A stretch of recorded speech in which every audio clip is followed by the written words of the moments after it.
الحمد لله رب العالمين، والصلاة والسلام على سيد المرسلين وعلى آله وأصحابه أجمعين، أما بعد. فأعوذ بالله من الشيطان الرجيم. بسم الله الرحمن الرحيم. هو الذي بعث في الأميين رسولا منهم يتلو عليهم آياته ويزكيهم. وقال النبي صلى الله عليه وسلم: أنا محمد وأنا أحمد وأنا الماحي الذي يمحو الله بي الكفر، وأنا الحاشر الذي يحشر الناس على قدمي، وأنا العاطف الذي ليس بعده نبي، أو كما قال النبي صلى الله عليه وسلم. اللهم صل على سيدنا محمد وعلى آل سيدنا محمد وبارك وسلم. اللهم صل على سيدنا محمد وعلى آل سيدنا محمد وبارك وسلم. اللهم صل على سيدنا محمد وعلى آل سيدنا محمد وبارك وسلم. قرآن کریم کی ایک آیت مبارکہ تلاوت کی ہے اور نبی کریم صلی اللہ علیہ وسلم کی ایک حدیث پڑھی ہے. اللہ تبارک و تعالی قرآن و حدیث کی روشنی میں حق بات کہنے کی اور ہم سب کو اس پر عمل کی توفیق عطا فرمائے. گزشتہ دو جمعوں سے جزیرۃ العرب کے جو احوال تھے ان کو ذکر کیا جا رہا تھا، اور یہ بتلایا گیا کہ مکہ مکرمہ اللہ تبارک و تعالی نے کس طرح آباد کیا، اور اسی طرح مدینہ طیبہ کے جو اصلی باشندے ہیں وہ کون ہیں، اور پھر اس جزیرۃ العرب کے اندر جو دینی حالات ہیں وہ کیا ہیں، اور پھر حوالیے جزیرۃ العرب یعنی جزیرۃ العرب کے ارد گرد جو علاقے ہیں ان کے درمیان دینی حالات اور دینی معاملات کس طرح کے ہیں، ان تمام کو ذکر کیا گیا. اور بات ہوتے ہوتے یہاں تک پہنچی تھی کہ نبی کریم صلی اللہ علیہ وسلم کا جو ورود مسعود ہے یعنی دنیا میں تشریف آوری کا جو معاملہ ہے، یہ سابقہ تمام انبیاء علیہم السلام سے مختلف ہے. اس لیے کہ اگر کوئی شخص مسلمان ہو، اسلام قبول کرے، تو اس کے لیے یہ ضروری تو ہوتا ہے کہ وہ تمام نبیوں کو تسلیم کرے، کسی نبی کے درمیان تفریق نہ کرے. یہ نہ ہو کہ ہم ان کو تو مانتے ہیں ان کو نہیں مانیں گے. تمام انبیاء علیہم السلام کو تسلیم کرنا یہ لازم اور ضروری ہوتا ہے. لیکن کہیں بھی آپ کو یہ نہیں ملے گا کہ رسولوں سے وعدہ لیا گیا ہو کہ جب نبی آخر الزماں تشریف لائیں گے تو تمہیں ان پر ایمان لانا ہے. وَإِذْ أَخَذَ اللَّهُ مِيثَاقَ النَّبِيِّينَ، وہ وقت قابل ذکر ہے جب اللہ نے تمام نبیوں سے یہ وعدہ لیا. جس طرح آدم علیہ السلام کی ذریت سے اللہ تبارک و تعالی نے عالم ارواح میں وعدہ لیا تھا کہ الست بربکم، کیا میں تمہارا پروردگار نہیں ہوں؟ قالوا بلا، سب اقرار کر کے آئے تھے کہ آپ ہی ہمارے پروردگار ہیں. اللہ نے بیت دیا کہ بات جو کی ہے اب جانچیں گے کہ اس میں صحیح ہو یا نہیں. اب دنیا کے جو معاملات ہیں کس طرح کرتے ہو، مانتے ہو نہیں مانتے ہو، وہ ایک الگ مسئلہ ہے. تو ایک وعدہ الست ہے کہ میں تمہارا پروردگار ہوں یا نہیں، سب نے تسلیم کیا تھا. اسی طرح انبیاء علیہم السلام سے بھی وعدہ لیا گیا تھا کہ جب نبی آخر الزماں کا دور تمہیں مل جائے، تمہاری موجودگی میں وہ تشریف لے آئے، تو اس وقت ان پر ایمان لانا یہ تمہارے لیے لازم اور ضروری ہوگا. یہ آپ صلی اللہ علیہ وسلم کی شان ہے.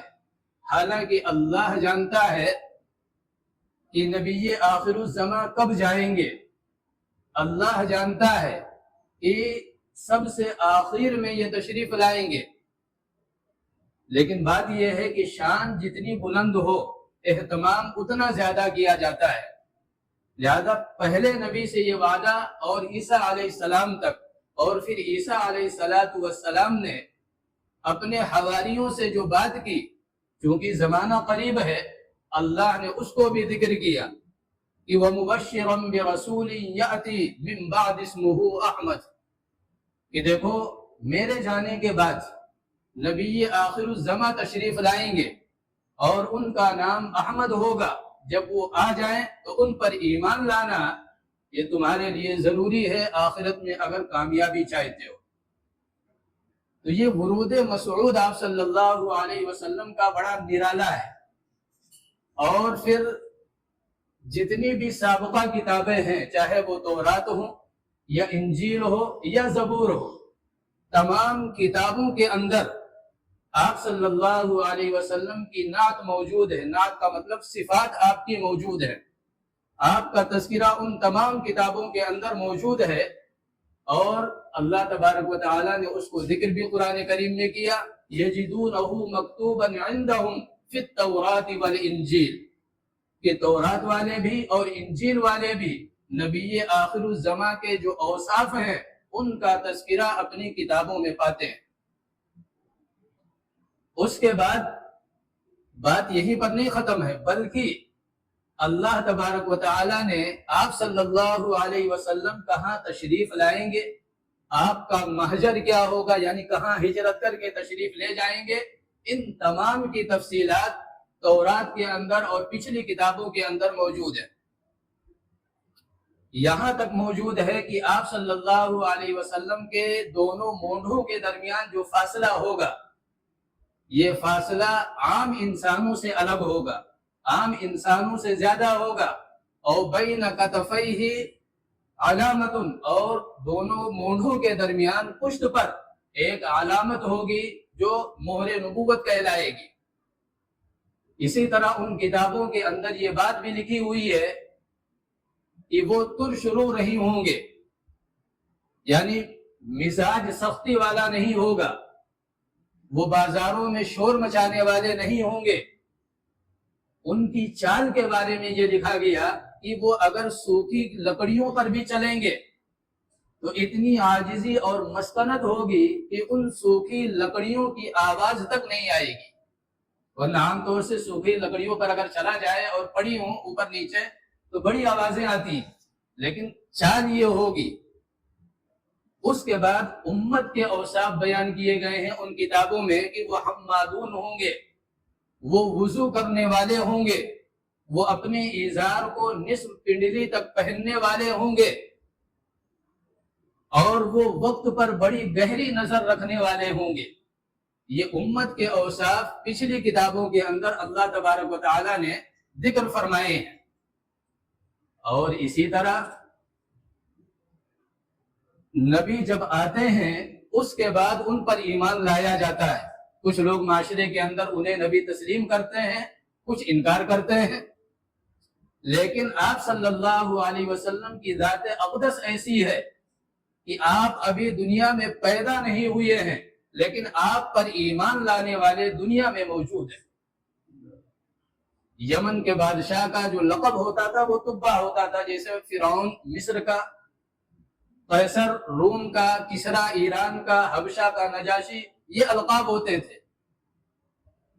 تو تبا یعنی جو یمن کا بادشاہ تھا، اس نے جب تورات و انجیل ان کا مطالعہ کیا اور پھر مدینہ اور مکے کی طرف اس کا آنا ہوا، تو ان تمام علامتوں کو دیکھ کر اس نے ایک خط تیار کیا۔ سیرت کی کتابوں میں یہ واقعہ لکھا ہوا، تمام کتابوں کو دیکھ کر اس نے خط تیار کیا۔ خط کا مضمون یہ تھا کہ میں نبی آخر الزماں پر ایمان لاتا ہوں، اگر وہ ہمارے زمانے میں آ گئے، یعنی میں حیات ہوں اور آپ کی تشریف آوری ہو گئی، تو میں آپ پر ایمان لاؤں گا اور آپ کا وزیر بنوں گا، آپ کا خادم اور غلام بنوں گا۔ حالانکہ بڑے بادشاہوں میں سے تبا ہے۔ اور اگر میرے جانے کے بعد آپ دنیا میں تشریف لائے تو یہ خط آپ کی خدمت میں پیش کیا جائے اور انہیں یہ بتلایا جائے کہ وہ میرے ایمان کی تصدیق کریں، میں ان پر ایمان لا چکا ہوں۔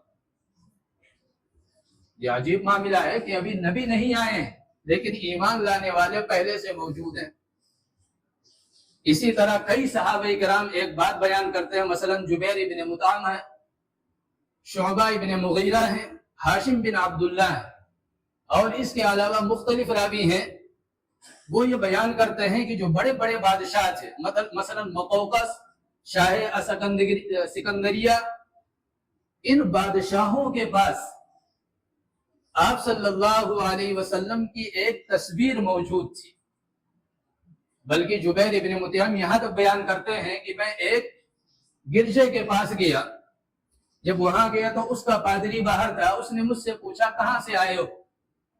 اس وقت جب جبیر ابن مطعم اس پادری سے مل رہے ہیں تو آپ دنیا میں تشریف لا چکے ہیں، آپ نے نبوت کا اعلان بھی فرما دیا ہے۔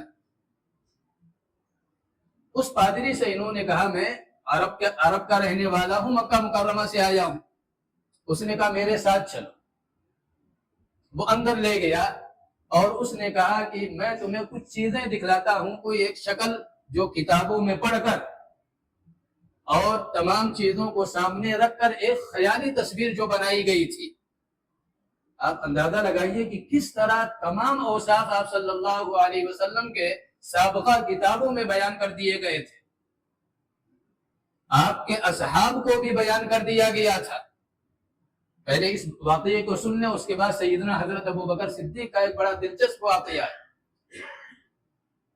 اس نے کہا کہ میرے پاس کچھ تصویریں ہیں جو میں نے بنائی ہیں، ان کو دیکھ کر یہ بتلاؤ کہ عرب کے اندر جس شخص نے نبوت کا دعویٰ کیا ہے ان شکلوں میں سے کوئی شکل اس سے میل کھاتی ہے۔ جبیر ابن مطعم رضی اللہ تعالیٰ عنہ بعد میں یہ صحابی بنے، اس وقت مسلمان نہیں تھے۔ وہ فرماتے ہیں کہ اس نے مختلف تصاویر ہمارے سامنے رکھی، ایک تصویر پر میں نے انگلی رکھی کہ ھذا محمد، یعنی یہ جو آپ نے بنائی ہے یہ محمد صلی اللہ علیہ وسلم کی تصویر ہے۔ تو پادری نے تصدیق کی، انہوں نے کہا وہ نبی برحق ہیں، ان کی بشارتیں پچھلی کتابوں کے اندر موجود ہیں، لہذا ان پر ایمان لاؤ۔ اسی طرح سیدنا حضرت ابوبکر صدیق رضی اللہ تعالی عنہ کا ایک سفر ہے ملک شام کی طرف، وہاں آپ رضی اللہ تعالی عنہ تشریف لے گئے، ابھی نبوت کا معاملہ شروع نہیں ہوا ہے، ابھی اللہ کے نبی صلی اللہ علیہ وسلم نے نبوت کا اعلان نہیں فرمایا، نبی نہیں بنائے گئے۔ اب وہاں جب اپنی تمام ضرورتوں سے سیدنا حضرت ابوبکر صدیق فارغ ہو گئے تو انہوں نے سوچا کہ اس شہر کے اندر ایک بڑے بزرگ ہیں، بڑے پیر ہیں جو راہب ہیں، ان سے ملاقات کر لی جائے، دعا وغیرہ کروا لی جائے۔ یہ عام طور سے سب کا مزاج ہوتا ہے کہ جب کسی شہر جانا ہوتا ہے تو وہاں پر تمام ضرورتوں سے فراغت کے بعد اگر دین سے لگاؤ یا دلچسپی ہے تو اس شہر میں اگر کوئی اللہ والا رہتا ہے تو آدمی ملاقات کی کوشش کرتا ہے کہ بھائی ملاقات کر لیں، دعا لے لیں، دعا کروا لیں، تھوڑی دیر بیٹھ کر کچھ فیض حاصل کر لیں۔ یہ عام طور سے آدمی کا مزاج ہوتا ہے۔ اب یہ پہنچے اس پادری کے پاس، پادری بالکل ضعیف العمر ہے، یعنی اب مرا تب مرا، یہ حالت ہے اس کی۔ جب سیدنا حضرت ابوبکر صدیق رضی اللہ تعالیٰ عنہ اس کے پاس گئے اور جب اس نے سیدنا حضرت ابوبکر صدیق کو دیکھا تو اس نے کہا کیا تم مکہ مکرمہ سے آئے ہو؟ تو حضرت ابوبکر صدیق رضی اللہ تعالیٰ عنہ نے فرمایا جی ہاں، میں مکہ مکرمہ سے آیا ہوں۔ نام کیا ہے؟ عبداللہ۔ حضرت ابوبکر صدیق کا نام کیا ہے؟ عبداللہ۔ انہوں نے کہا تمہیں لوگ ابو بکر بھی کہتے ہیں، نام تو عبداللہ ہے لیکن معاشرے کے اندر تمہیں ابو بکر کے نام سے بھی جانا جاتا ہے۔ تو انہوں نے کہا، حضرت ابو بکر صدیق رضی اللہ تعالیٰ عنہ نے فرمایا جی ہاں، میرا نام ابو بکر ہے۔ وہ پادری جو لیٹا ہوا تھا اس نے کہا مجھے بٹھاؤ۔ بٹھایا گیا، اس نے سیدنا حضرت ابوبکر صدیق کے پیشانی پر بوسہ دیا اور اس نے کہا کہ تم جو نبی آخر الزماں آنے والے ہیں ان کے تم دوست اور ساتھی بنو گے، سب سے پہلے تم ان پر ایمان لانے والے بنو گے۔ سیدنا حضرت ابوبکر صدیق ہکا بکا کہ بھائی میں تو دعائیں لینے آیا تھا، یہاں تو ہماری پیشانی بوسہ ہو رہی ہے، ہمارے ہاتھ پاؤں چومے جا رہے ہیں۔ اس نے کہا نہیں ابوبکر، تمہارا جو مقام اور مرتبہ ہے ہم لوگ اس تک نہیں پہنچ سکتے، یہ آپ کی تشریف آوری سے پہلے سارا معاملہ ہو رہا ہے، آپ پر ایمان لانے والے ساتھی بھی متعین کر دیے گئے ہیں اور آپ پر ایمان لانے والے جو بڑے حضرات ہیں وہ موجود ہیں، جزیرت العرب کا حصہ منتخب کیا گیا، بھیجنا کہاں ہے؟ دو سپر پاور ہیں، روم اور ایران، قیصر و کسریٰ، یعنی اس وقت کی جو آبادی ہے، آدھی پر ایک حکومت، آدھی پر دوسری حکومت، لیکن جزیرت العرب ایسا ہے جہاں کسی کی حکومت نہیں ہے، وہاں قبائلی نظام ہے۔ اس جگہ کا انتخاب کیا اللہ تبارک و تعالیٰ نے۔ آپ یہ کیسے کہیں گے بھائی اتفاقاً ایسا ہوا؟ نہیں، یہ سارے نقشے تیار کیے جا رہے ہیں کہ ایسی جگہ سے ایک ہستی نمودار ہوگی جہاں کسی کی حکومت نہیں ہے، اور پھر جو بڑی بڑی سپر پاور ہیں ان تمام کے اثر کو ختم کر دے گی اور مٹا دے گی۔ دوسری وجہ یہ بھی ہے کہ جب آدمی کو ہر طرف بات پہنچانی ہو تو سینٹر میں اسے بٹھایا جاتا ہے۔ آپ صلی اللہ علیہ وسلم کی جو نبوت ہے وہ عالمی نبوت ہے، ساری کائنات میں کہیں پر بھی رہنے والے انسان ہوں سب کے نبی آپ صلی اللہ علیہ وسلم ہیں، لہذا آپ کو سینٹر میں بٹھایا گیا مکہ مکرمہ کے اندر کہ یہاں سے آواز چاروں طرف جائے۔ اس کے بعد اب اگلا مرحلہ آیا کہ آپ کے خاندان کا انتخاب کیسے ہو۔ واحد نسب ہے، سیدنا حضرت موسیٰ علیہ السلام کا تذکرہ قرآن کریم میں بارہا ملتا ہے، اس کے علاوہ اور بھی انبیاء ہیں، تقریباً 24 انبیاء کا نام قرآن کریم نے ذکر کیا ہے، لیکن ان 24 انبیاء علیہ السلام کا جو دادا پردادا لقردادا ہیں ان کو آپ تلاش کریں تو 2-4 سے آگے نہیں پہنچیں گے، لیکن واحد نبی ہیں جناب محمد رسول اللہ صلی اللہ علیہ وسلم کہ ان کے نسب کو محفوظ کیا جا رہا ہے۔ یعنی 3 سلسلے ہیں نسب کے آپ کے، ایک ہے یعنی عبداللہ سے لے کر عدنان تک، پھر عدنان سے ابراہیم تک، پھر ابراہیم سے آدم تک۔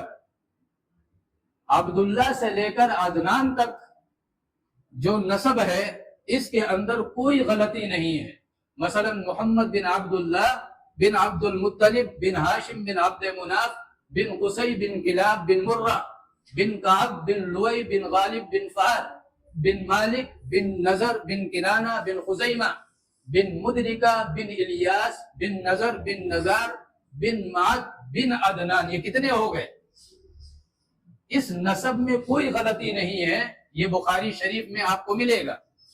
لیکن عدنان سے جو اوپر چلا ہے، عدنان سے لے کر ابراہیم علیہ السلام تک، اس میں سیرت نگاروں کا کہنا یہ ہے کہ ہو سکتا ہے کچھ آگے پیچھے ہو گیا ہو، لیکن بہرحال جو بھی ہے سیرت کی کتابوں میں آپ کا جو نسب ہے یہ عبداللہ سے لے کر آدم علیہ السلام تک محفوظ ہے۔ اور پھر خود جناب محمد رسول اللہ صلی اللہ علیہ وسلم نے یہ بات ارشاد فرمائی کہ اللہ تبارک و تعالیٰ نے تخیر القبائل، ساری دنیا پر نظر ڈالی، ساری دنیا پر نظر ڈالنے کے بعد فاختار العرب، عربوں کا انتخاب کیا، پھر عربوں پر نظر ڈالی، اس میں سے کنانا کو نکالا، پھر کنانا پر نظر ڈالی، پھر اس میں سے قریش کو نکالا، پھر قریش پر نظر ڈالی، یعنی چھنائی ہو رہی ہے۔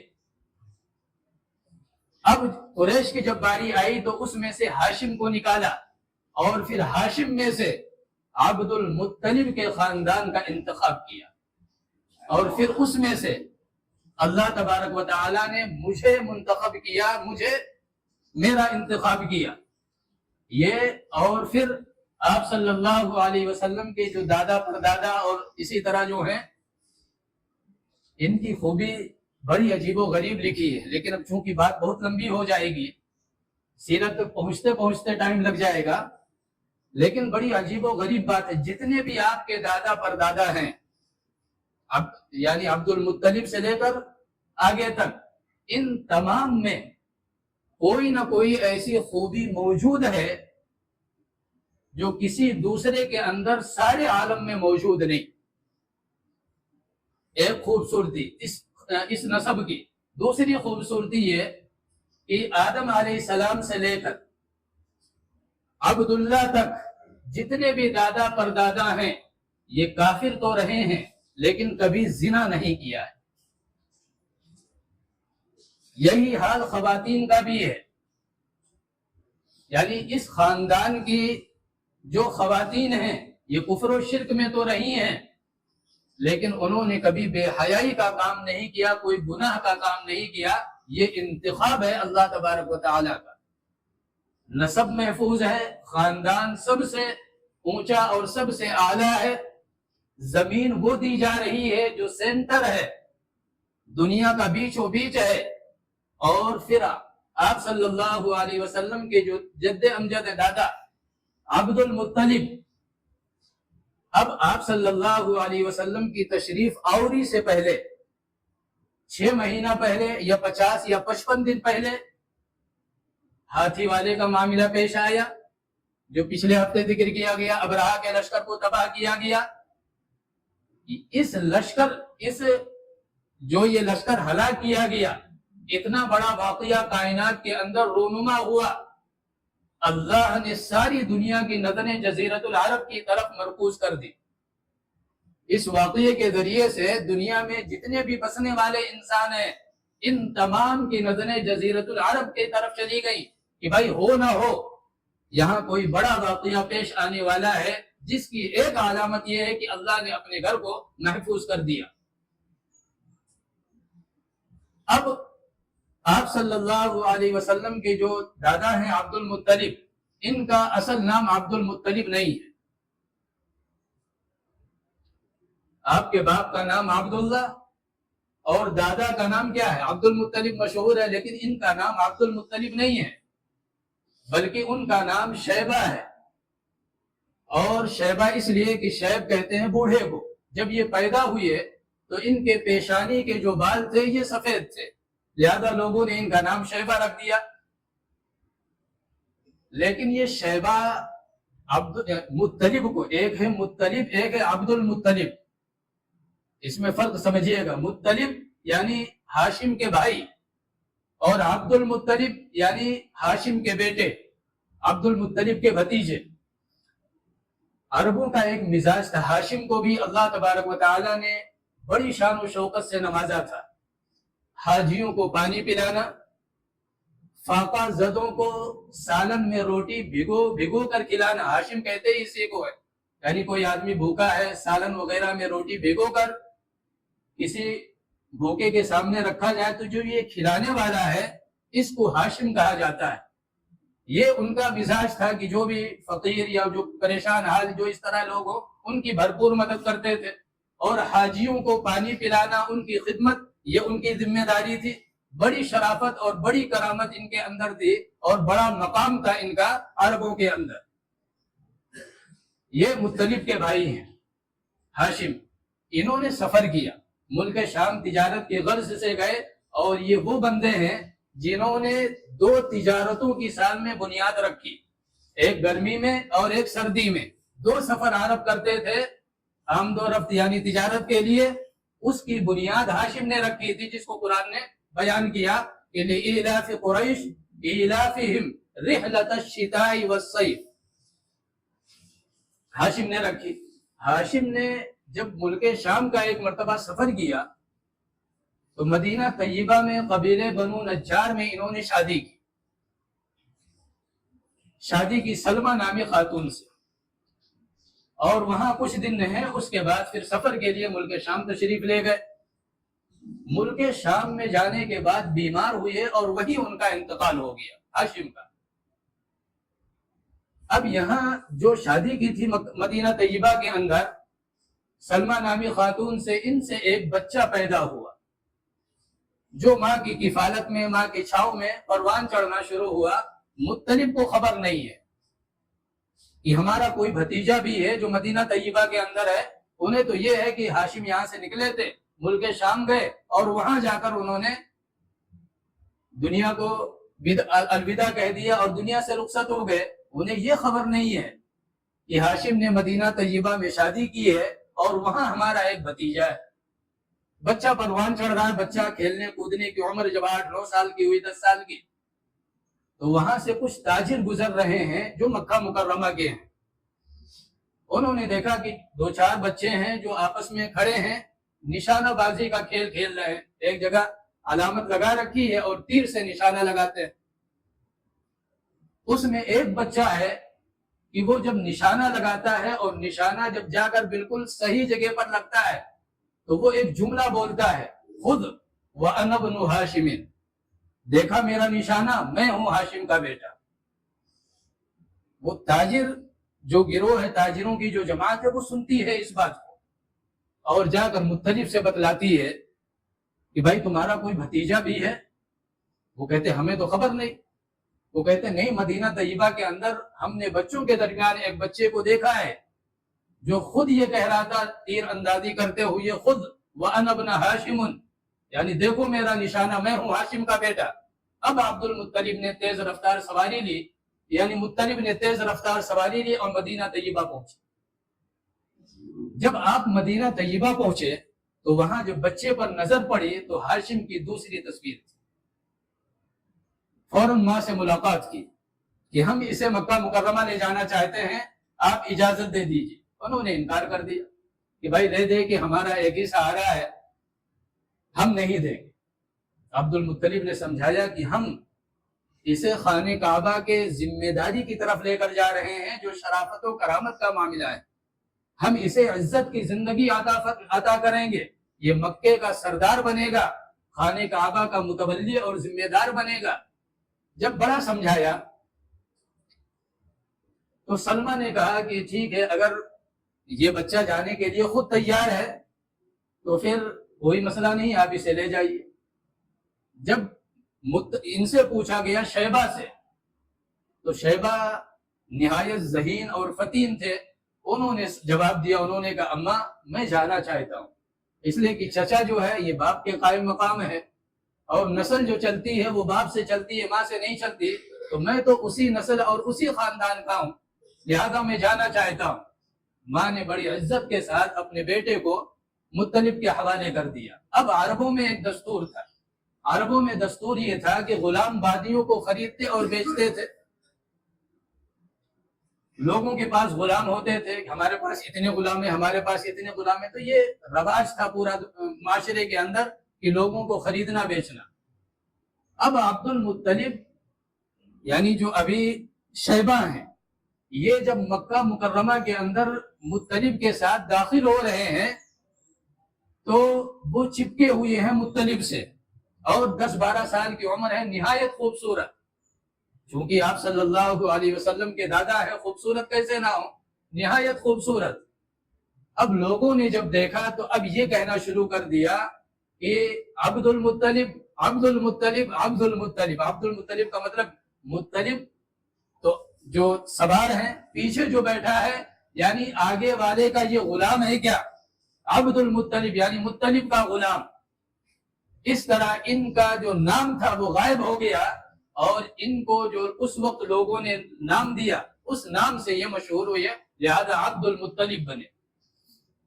اب ان سے اللہ تبارک و تعالیٰ نے بڑا کام لیا، عبد المطلب سے۔ جتنے بھی ہاشم میں سردار آ رہے تھے تمام ایک سے بڑھ کر ایک تھے، لیکن عبد المطلب ان تمام میں ایک نمایاں ہستی تھے، نمایاں شخصیت تھے، لہذا جب یہ ذمہ دار بنے مطلب کے انتقال کے بعد، عبد المطلب جب سرداری پر آئے تو انہیں جو سب سے پہلے فکر سوار ہوئی وہ یہ کہ زمزم غائب ہے، جرہم جب چھوڑ کر جا رہے تھے جزیرت العرب کو، تو انہوں نے خانہ کعبہ کے اندر جو چیزیں رکھی تھی وہ تمام زمزم کے اندر ڈالی، مٹی ڈال دیا، پتھر ڈال کے پورا برابر کر کے، اور وہ لوگ بھاگ گئے تھے۔ اب وہ کئی سالوں سے زمزم غائب تھا۔ اب یہ عبد المطلب کو فکر لگی کہ بھائی زمزم کو تلاش کرنا چاہیے، یہ کتنی بڑی محرومی ہے کہ ہمارے پاس زمزم تھا اور وہ بھی غائب ہو چکا ہے۔ لہذا اپنے بیٹے سے کہا، حارث سے، اس وقت ایک بیٹا عبد المطلب کا، حارث، کہا بیٹا زمزم کو تلاش کیا جائے، اسے کھودا جائے۔ لوگوں سے جو اور باشندے ہیں ان سے کہا، انہوں نے کہا بھائی کہاں کھپ کھپا گیا، ختم ہو گیا، اب کہاں زمزم، لہذا ہم تو اس میں دلچسپی نہیں لیتے، تمہیں جو کرنا ہے کرو۔ اب عبد المطلب پر ایسی فکر سوار ہے، بیٹھے ہیں دعائیں مانگتے ہیں، اے اللہ راستہ دکھلا۔ ایک رات جب سوتے ہیں تو خواب میں ایک بندہ ان کے پاس آتا ہے، اور وہ آ کر یہ کہتا ہے، احفر طیبہ، مطلب طیبہ کو کھودو۔ اب یہ صبح اٹھتے ہیں بڑا پریشان، طیبہ کیا چیز ہے، احفر طیبہ۔ دوسرے دن سوتے ہیں، پھر خواب آتا ہے اور اس میں وہ لفظ استعمال کرتا ہے، احفر مضمونہ، مضمونہ کو کھودو۔ تیسرے دن سوتے ہیں تو خواب آتا ہے اور اس میں کہا جاتا ہے، احفر برہ، برہ کو کھودو۔ یہ 3 دن ہو گئے۔ چوتھے دن جب خواب آتا ہے تو آتا ہے، احفر زمزم، زمزم کو کھودو۔ اب عبد المطلب سمجھتے ہیں کہ بھائی وہ جو 3 دن سے نام بتلائے جا رہے تھے وہ در حقیقت زمزم ہی کا نام ہے، اور آج اس کو واضح کر دیا گیا۔ عبد المطلب نے کہا بھائی ہماری تو یہ آرزو اور تمنا ہے کہ ہم زمزم کو تلاش کریں، لیکن کریں تو کریں کہاں، کچھ پتہ ہی نہیں کہ ہے کہاں وہ۔ اب کچھ دن گزر جاتے ہیں، کچھ دن گزرنے کے بعد انہیں پھر خواب آتا ہے، اور خواب کے اندر چند چیزیں بتلائی جاتی ہیں، مثلا احفر بین فرس و دم، آپ کھدائی کریے خون اور گوبر کے درمیان، اور عند نقرۃ الغراب الاعصم، اور غراب اعصم جہاں اپنی چونچ مار رہا ہو، عند قریۃ النملہ، اور اسی کے قریب چوٹیوں کی بستی ہو۔ اب عبد المطلب جب اٹھتے ہیں کہ بھائی بات تو بالکل صاف صاف کر دی گئی ہے کہ گوبر اور خون کے درمیان کھدائی کرنی ہے، اور ایک کوا ہے وہ جہاں ڈھونگ مار رہا ہو، لیکن کوا ایسا جو آسم، یعنی اس کے سارے پر جو ہے کالے لیکن ایک پر سفید ہو، اور چیوٹیوں کی بستی ہوگی وہاں پر۔ اب یہ ایک ایک پتھر ہٹا کر دیکھ رہے ہیں خانہ کعبہ کے ارد گرد، کہیں کچھ نظر نہیں ہے، نہ انہیں گوبر مل رہا ہے، نہ خون مل رہا ہے، نہ وہ کوا نظر آ رہا ہے، نہ چیوٹیوں کی کوئی بستی مل رہی۔ اب یہ بڑے پریشان کہ بھائی صاف صاف بات بتلا دی گئی لیکن اس کے باوجود کوئی چیز نظر نہیں آ رہی۔ ایک دن حرم میں لیٹے ہوئے ہیں عبد المطلب، ایک بندہ آتا ہے ایک جانور کے ساتھ، اور آ کر وہ چونکہ کساف اور نائلہ یہ رکھے ہوئے تھے وہاں پر خانہ کعبہ کے پاس، وہاں آ کر لوگ ان کے نام پر جانور قربان کرتے تھے اور اسے تقرب اور ثواب کی چیز سمجھتے تھے۔ وہ بندہ لے کر آیا جانور، اور اس نے جب اسے ذبح کیا، لٹایا ایک جگہ، جب ذبح کیا تو اب ذبح کے دوران کچھ رگیں رہ گئیں، یا جب کوئی طاقتور جانور جب مرنے لگتا ہے تو پورا زور لگاتا ہے، تو انہوں نے ذبح کیا، خون گرا، لیکن وہ جانور اٹھ کھڑا ہوا اور بھاگ کر تھوڑی دور جا کر پھر وہاں گرا۔ اب وہاں پر جانور کو صاف کیا گیا، گوبر سوبر سب وہیں ادھر، تو خون، اب عبد المطلب لیٹے ہوئے یہ منظر دیکھ رہے ہیں۔ اب وہ خواب نظر آیا کہ بھائی یہاں خون ہے جہاں ذبح کیا گیا، اور جہاں جانور بھاگ کر گیا وہاں فضلہ موجود ہے۔ اب وہ وہاں سے اٹھے اور پھر جب آگے بڑھے تو دیکھا ایک جگہ بعین ہی اسی طرح کوا موجود ہے جہاں اپنی چونچ مار رہا ہے، فوراً نشان لگایا، پھر چیونٹیوں کی بستی تلاش کی، وہ بھی نظر آ گئی، یہ ساری علامتیں مل گئی، نشان مل گیا۔ اب حارث اپنے بیٹے سے کہا کہ بیٹا ساری علامتیں اللہ نے بتلا دی ہیں، اللہ نے ہمارے مقدر میں یہ شرافت لکھ دیا ہے کہ زمزم ہماری ملک میں رہے، حاجیوں کو پانی ہم پلائیں، حاجیوں کی خدمت ہم کریں، اس کے لیے اللہ نے میرے خاندان کو منتخب کر لیا ہے، لہذا کھدائی شروع کرو۔ اب لوگوں کو معلوم ہوا کہ بھائی عبد المطلب جو ہے یہ تو متعین کر چکے، سب نے آ کر لڑائی شروع کی کہ بھائی ہمیں بھی شامل کیجیے۔ عبد المطلب نے کہا اب نہیں ہو سکتا، اب گردنیں کٹیں گی، تلواریں چلیں گی، لیکن ہم اب زمزم میں شریک نہیں ہونے دیں گے۔ آپ پانی پیو، استعمال کرو، کوئی روک ٹوک نہیں، لیکن مالک زمزم کا میں ہوں گا۔ لہذا حارث کو لگا دیا کہ ان سے نمٹو اور پھر ہم کھدائی کرتے ہیں۔ لہذا جو نشان ساری چیزیں واضح ہو گئی تھی، جب کھدائی کرنی شروع کی تو اب وہاں پر جرہم نے جو ہرن کی سینگ اور اس طرح کی چیزیں جو خانہ کعبہ کے اندر موجود تھی وہ ایک ایک ملنی شروع ہوئی، یہاں تک کہ پانی کا آثار عبد المطلب کو نظر آیا تو انہوں نے بلند آواز سے تکبیر کہی۔ تو اب جو عرب ادھر جن کو حارث روکے ہوئے تھے انہوں نے کہا کیا ہوا؟ انہوں نے کہا بھائی زمزم مل گیا۔ انہوں نے کہا ہم بھی اس میں شریک ہوں گے۔ انہوں نے کہا اب یہ نہیں ہو سکتا۔ بات جب آگے بڑھی تو انہوں نے کہا ٹھیک ہے، کسی کو حکم بناتے ہیں، وہ جو فیصلہ کرے گا ہمیں منظور ہوگا۔ تو پتہ چلا کہ بنو سعد میں ایک کاہنہ ہے اور اس کے پاس چلتے ہیں مدینہ طیبہ کے اندر اور اس سے فیصلہ کرواتے ہیں، جو وہ فیصلہ کرے گی ہم سب اسے تسلیم کریں گے۔ جب یہ حضرات مدینہ طیبہ پہنچے، پتہ چلا کہ وہ خیبر گئی ہوئی ہے۔ اب جب خیبر چلے تو راستے میں ایک ایسی جگہ آئی جہاں سب پانی کو محتاج ہو گئے اور پانی کسی کو نہ ملے۔ اب لوگوں نے کہا بھائی اپنی اپنی قبریں کھود لو، لگ تو رہا ہے کہ اب یہی ہمیں دفن ہونا ہے تو اپنی قبریں کھود کر اس میں لیٹ جاؤ۔ لیکن جب عبد المطلب نے اپنی اونٹنی اٹھائی تو اس کے نیچے پانی کا سوتا نظر آیا۔ زیادہ سب نے اپنی ضرورت پوری کی، پیا، اونٹوں کو پلایا اور اس کاہنہ کے پاس پہنچے۔ جب کاہنہ کے پاس پہنچے تو اس نے کہا تم عجیب لوگ ہو کہ اتنی بڑی بڑی علامتیں تم نے دیکھ لی پھر بھی عبد المطلب سے جھگڑا کر رہے ہو۔ یہ شرافت اللہ نے عبد المطلب کو دی ہے۔ عبد المطلب کا انتخاب اس کام کے لیے ہوا ہے، مر رہے تھے، پانی ان کی بدولت ملا، زمزم کا تعین ان کے ذریعے سے ہوا، تو ساری علامتیں تو واضح ہیں۔ تم لوگ لڑائی جھگڑا کیوں کر رہے ہو؟ زمزم عبد المطلب کا ہے۔ اب اس موقع پر حضرت عبد المطلب نے ایک منت مانی کہ اللہ نے اگر مجھے 10 بیٹے دیے اور 10 بچے اس طرح ہوئے کہ وہ ہمارا دفاع کر سکے، یعنی ہماری حفاظت کر سکے، تو میں ایک بچے کو اللہ کے نام پر قربان کروں۔ ابھی حارث تھے، اللہ نے 10 نہیں 11 بچے دیے۔ ہم اور آپ کیا کہتے ہیں کہ بھائی بچے 2 ہی اچھے ہیں۔ یاد رکھیں فرعون گولیوں سے گولی مار کر موسیٰ کو نہیں روک سکا۔ جس کو آنا ہے وہ دنیا میں آئے گا۔ فرعون گولی مار کر نہیں موسیٰ کو روک سکا، آپ گولیاں کھلا کر کسی کو روک نہیں سکتے۔ جس کو آنا ہے وہ آئے گا۔ وہ الگ بات ہے کہ اللہ نے آپ کو دینا 2 ہی تھا، ذریعہ روکنے کا بن کر آپ گنہگار اور مجرم بنے، وہ الگ بات ہے۔ ورنہ اگر آپ کے مقدر میں 3-4 ہوتے تو گولیوں کے بعد بھی آ جاتے وہ گولیوں کے بعد۔ موسیٰ علیہ السلام آ گئے یا نہیں آ گئے؟ تو یہ ایک شان کی چیز ہے کہ بھائی باپ چل رہا ہو، دائیں بائیں 10-12 بچے 15 بچے ہوں، ایک اس کا مزہ ہی الگ ہے۔ اب 2 ہمارے بیٹی کی شادی کر دی اور بچے کا خدا نخواستہ ایکسیڈنٹ یا ان سب چیزوں میں وہ انا للہ ہو گیا، تو آپ بتلائیے آپ کیا کریں؟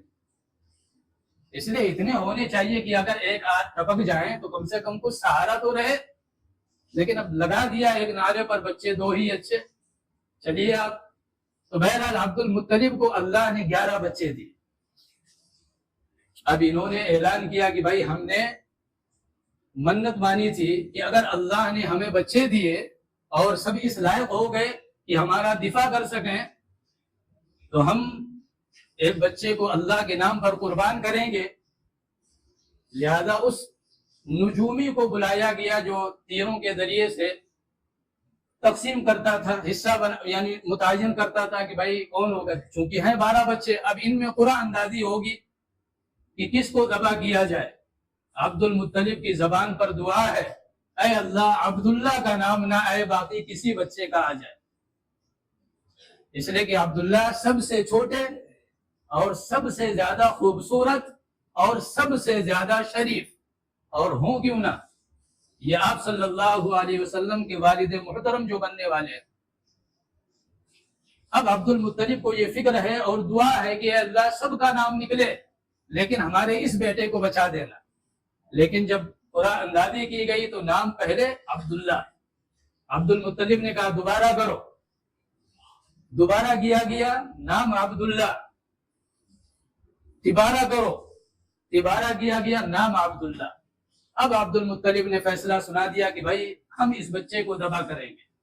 ایک شخص ہے جو بڑا بدبخت گزرا ہے، جس کے باتوں کو قرآن میں سورہ یاسین میں اللہ نے جگہ دی ہے کہ قل من یحیی الذی وہی عظام، یعنی عاص بن وائل یہ ایک مرتبہ آپ صلی اللہ علیہ وسلم کے پاس آیا، قبر سے کہیں پرانی ہڈی اٹھا کر لایا تھا، آ کر آپ کے سامنے اس نے ایسے ملا اور پھونک ماری، فضاؤں میں اڑ گیا۔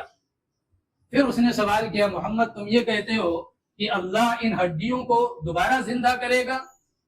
ایمان نہیں لایا، لیکن اس موقع پر جب عبداللہ کی قربانی کا مسئلہ ہے اس نے بڑا اہم کردار ادا کیا۔ سردار ہے مکے کا، یہ آ کر حرم میں کھڑا ہو گیا، عبد المطلب ہم یہ کام نہیں ہونے دیں گے۔ عبد المطلب نے کہا میں نظر مان چکا ہوں، میں پیچھے نہیں ہٹوں گا، عبداللہ ذبح ہوگا۔ عاص بن وائل نے کہا پورے قبائل جتنے جزیرت العرب کے اندر ہیں یہ تمام مل کر تمہیں روکیں گے، ہم اس غلط رسم کو نہیں چلنے دیں گے۔ تو عبد المطلب نے کہا پھر ہماری نظر کا کیا ہوگا جو مانی ہم نے؟ انہوں نے کہا چلو اسی کے پاس پھر چلتے ہیں۔ وہی مدینہ منورہ جو بنو سعد کی کائنہ ہے، جب وہاں پہنچے تو اس نے پوچھا یہ بتلائیے آپ کے یہاں جو کسی آدمی کے قتل کی دیت ہے وہ کیا ہے؟ یعنی ایک آدمی کو اگر کوئی بندہ قتل کر دے تو اگر قصاص نہیں لیتے بلکہ دیت لیتے ہیں تو کتنا معاوضہ لیتے ہیں؟ انہوں نے کہا 10 اونٹ۔ انہوں نے کہا پھر یہ کریے کہ ایک پرچے پر 10 اونٹ لکھیے اور ایک پر عبداللہ لکھیے اور قرآن اندازی کریے، پھر پرچہ نکالیے، اس کو ہلائیے ڈبے وغیرہ میں ڈال کر، پھر پرچہ نکالیے، اگر عبداللہ کا نام نکل آئے تو 20 اونٹ کر دیجئے، پھر ہلائیے، پھر عبداللہ کا نام آئے تو 30 اونٹ کر دیجئے، اسی طرح اونٹوں کو بڑھاتے چلے جائیے۔ جب عبداللہ کے بجائے اونٹوں کا نام نکلے تو جو بھی عادت اونٹوں کی ہو اتنے اونٹوں کو ذبح کر دیا جائے۔ طریقہ اس نے زبردست بتایا۔ اب وہ جب آئے اور حرم کے اندر پورا حرم کھچا کھچ بھرا ہوا ہے، مسئلہ عبداللہ کا ہے، عبداللہ بڑے شریف النسل آدمی ہے، اور عجیب بات ہے کہ اب تک جتنے نام آ رہے تھے وہ سب غیروں والے، عبد العزیٰ، عبد اللہ، عبد المنات، بتوں کی طرف نام منسوب تھے، لیکن اللہ نے عبد المطلب کے دل میں کیا بات ڈالی کہ بتوں سے ہٹ کر اس بچے کا نام اسلامی رکھا جائے۔ حالانکہ اللہ پر اتنا مضبوط عقیدہ نہیں تھا لیکن نام رکھا گیا عبداللہ۔ نام میں بھی جو کفر و شرک تھا اللہ نے اس سے بھی پاک کیا اپنے حبیب کے والد کو۔ لہذا اب جب ہلایا گیا اور ڈالا گیا، کرتے کرتے کرتے جب 100 اونٹ آ گئے تو جب 100 اونٹوں کے بعد جب ڈبہ ہلا کر نکالا گیا تو اب نکلا اونٹ۔ عبد المطلب نے کہا نہیں دوبارہ کرو، پھر دوبارہ کیا گیا، پھر اونٹوں کا نام نکلا، پھر دوبارہ کیا گیا، پھر اونٹوں کا نام نکلا۔ تو حضرت عبد المطلب نے 100 اونٹوں کو قربان کیا اور عبداللہ کو آزاد کیا۔ اسی لیے آپ صلی اللہ علیہ وسلم نے فرمایا انا ابن الذبیحتین، میں 2 ذبیحوں کا بیٹا ہوں۔ میرے دادا اسماعیل کو چھری سے نکالا گیا، چھری کے نیچے سے ہٹایا گیا، اور میرے باپ عبداللہ کو بھی اللہ نے چھری کے نیچے سے نکالا ہے۔ یہ میری شرافت ہے کہ میں 2 ذبیحوں کا بیٹا ہوں۔ تو یہ عبداللہ کو اللہ تبارک و تعالیٰ نے اس طرح بچایا، اور پھر حضرت عبداللہ نے، اب چونکہ آپ مکہ مکرمہ میں ہیں لیکن ہجرت اب آپ کی ہونی ہے مدینہ طیبہ، نبی یہاں بنیں گے لیکن مدفن وہاں ہوگا، تو باپ کو یہاں سے رکھا اللہ نے، اور پھر والدہ کا انتخاب مدینہ منورہ سے۔ آپ کہہ سکتے ہیں اتفاقی، جتنی چیزیں بیان کی گئی آپ اگر غور کریں تو پتہ یہ چلتا ہے کہ کل کائنات جو کچھ اس میں کیا جا رہا ہے یہ تمام چیزیں تیاری کی جا رہی ہیں، تیار کی جا رہی ہیں جناب محمد رسول اللہ صلی اللہ علیہ وسلم کے لیے۔ ورنہ آپ دیکھیے کتنے سالوں سے زمزم غائب تھا، عبد المطلب کو فکر کیوں لگی؟ ہاشم بھی تھے، اس سے پہلے آپ کے دادا پر دادا تھے۔ اسی طرح جزیرۃ العرب کا انتخاب کیا جو سینٹر ہے، عالمی نبی ہے، بات چاروں طرف جانی چاہیے۔ خاندان وہ کہ آدم علیہ السلام تک نسل محفوظ ہے، باپ ایسے کہ کوئی زانی نہیں آدم علیہ السلام تک، مائیں ایسے کہ ان میں کوئی بے حیائی نہیں، کفر ہے۔ یہ سارا جو کچھ کیا جا رہا ہے یہ اتفاقی نہیں ہے، یہ اللہ کا انتخاب تھا۔ زندگی باقی تو بات باقی۔ اللہ تبارک و تعالی ہم سب کو کہنے سننے سے زیادہ عمل کی توفیق دے۔